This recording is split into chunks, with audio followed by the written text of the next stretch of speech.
The move to establish the PNBC came after skirmishes in the National Baptist Convention caused a major rift. First, there was an internal fight over tenure and leadership. Second, there was division over the mission and direction of the organization. Reverend Booth and many others, including Dr. Martin Luther King Jr., wanted the National Baptist Convention to be a catalyst in the struggle for civil rights. Today, the Progressive National Baptist Convention represents nearly 2,000 churches and more than 2.5 million members.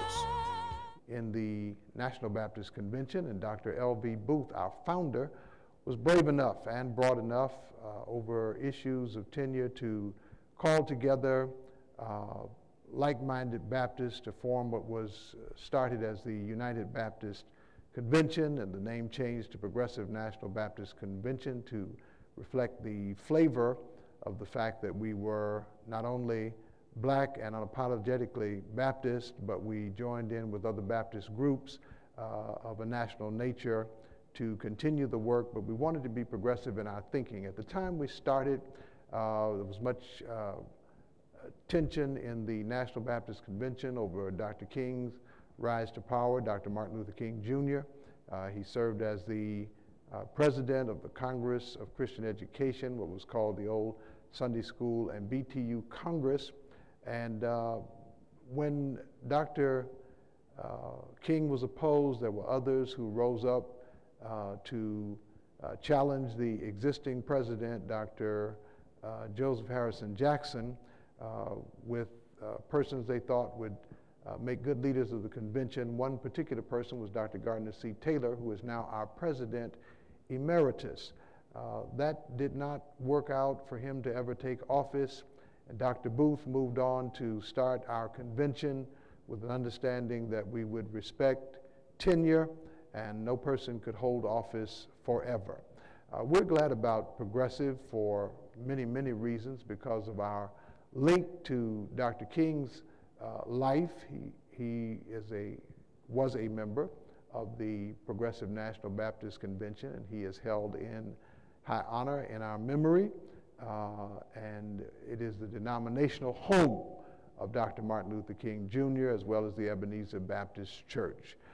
Progressive has worked very strongly to develop our youth, our young adults, our elders that are there in our convention, alongside many of our persons who are occupying places of leadership now in our convention.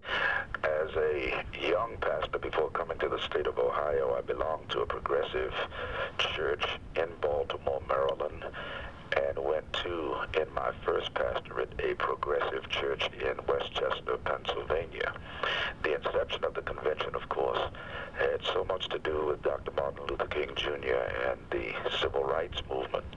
And the convention was birthed with the intent of a body of African-American Baptist believers who believed in the quest for social justice and equality.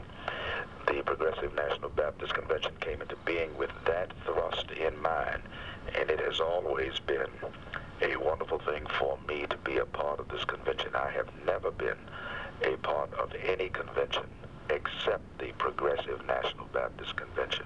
It activated and stimulated civil rights activity all over the nation, and it was an integrated movement. It was not just black people asking for something to which they were not entitled, or which they were perceived to be not entitled.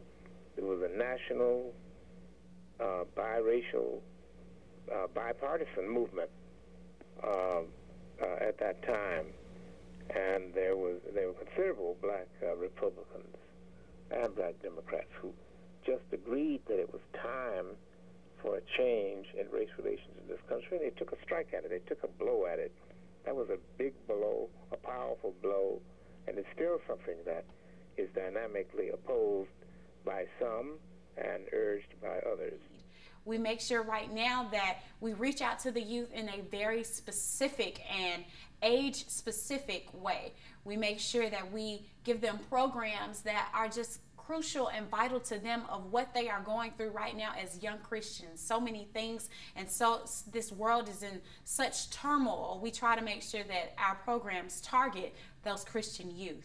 The Progressive National Baptist Convention has indeed been a blessing to my life, and I thank God for the opportunity to be a part of such a great convention which has a rich legacy and heritage. This heritage is very dear to my family, for one of the former presidents of the Progressive National Baptist Convention happened to be my late uncle, the Dr. William Augustus Jones, pastor, or former pastor of the Bethany Baptist Church in Brooklyn, New York, where he served as president in 1979 and 1980. Also, I'm blessed to also have my father, who served as the vice president at large of the Southern region, and his term is currently coming to an end, and he served in various capacities throughout the convention, throughout these various years. It has been mine to serve 3 congregations: the First Baptist Church of Passtown in Coatesville, Pennsylvania, the Emmanuel Baptist Church in Brooklyn, New York, and the Wheat Street Baptist Church here in Atlanta, where I have been serving since 1989. And all of these churches have joined with me in being a part of the Progressive National Baptist Convention. I honor our convention. I had the pleasure and privilege of having met Dr. L. Venchel Booth, the founder of our convention. My late father-in-law was one of the ones who heeded his call toward establishing the Progressive National Baptist Convention, and I'm glad that I am a part of this body. I see it in time to come to continue to make an impact on the nation and on the world.